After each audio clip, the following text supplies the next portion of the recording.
You know, there is this illusion in the startup world that building a company is purely about surviving a solitary grind. We celebrate the hustle.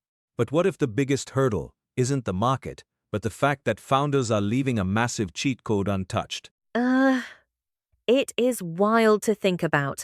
We are talking about an entire ecosystem of support sitting right in front of them, the Startup India scheme. People often treat government initiatives like dusty brochures.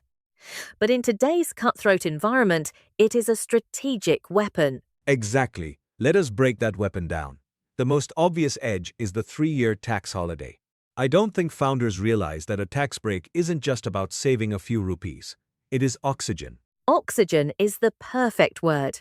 If you aren't bleeding cash to taxes, that is pure runway.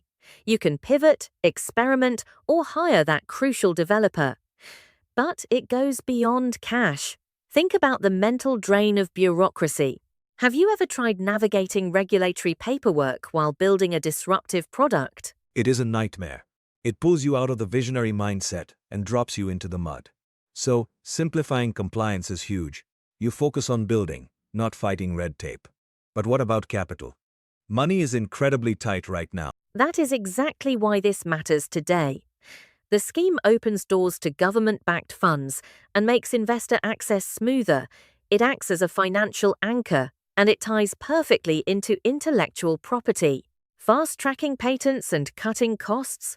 In a competitive market, locking down your IP faster shifts the culture from copying ideas to actually inventing them. Right. It incentivizes defensible innovation, and there is a psychological layer too.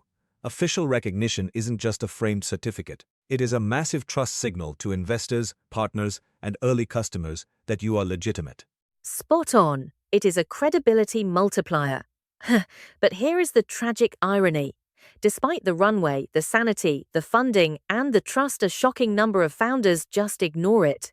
They think they are too busy to apply, not realizing that applying is the very thing that buys them time. It makes you wonder about the psychology of the modern entrepreneur. Are we so conditioned to romanticize the struggle that we actively ignore the life rafts thrown our way? That is the ultimate question. When capital is scarce, survival comes down to leveraging absolutely every advantage. The support is already there.